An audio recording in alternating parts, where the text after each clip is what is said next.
involved in the Miura development at that time? Did you get to drive the cars at that time? Well, on those times, I was a mechanic, and I started driving the Miura around the buildings.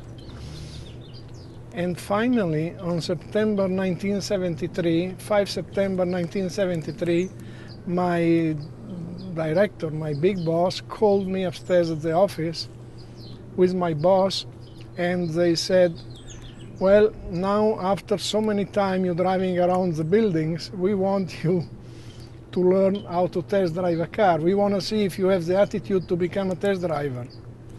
And this is how I started. Being with a senior test driver, Bob Wallace, which was my teacher, for 8 months, driving together every day and giving me, the base to develop this kind of work.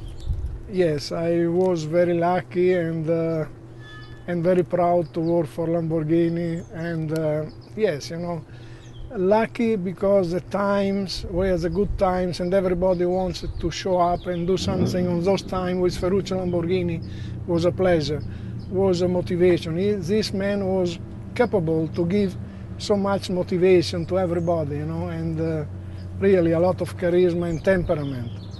How about when the first Countaches were on the drawing board and being developed? When we saw the Countach first time, everybody, I thought we will never be able to go with this car on the road because it's too much different, because it's too much outrageous, too much exclusive. People will be afraid to see this car on the road. And, it was difficult at the beginning to get used to this, so different looking of the car.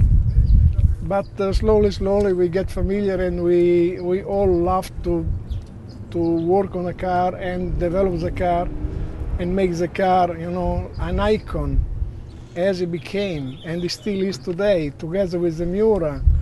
Is, let's say, the two models are the models who made Lamborghini so well known and famous in the world. Yes, Countach is definitely, a car which still today astonishes people, and seems a car of today, not a car of 40 years ago. The Countach was, let's say, the longest life production car in the world.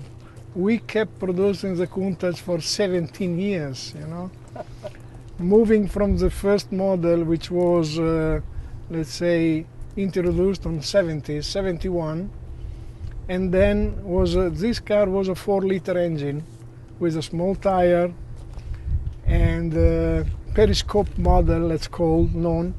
And then we modified the engine. We put bigger tire, and it became the Countach LP 400S. And then we put a 5-liter engine. And then we put a 4-valve engine. It was an increase of power and performance and change of styling of the car, and was a great experience, and he had a lot of success.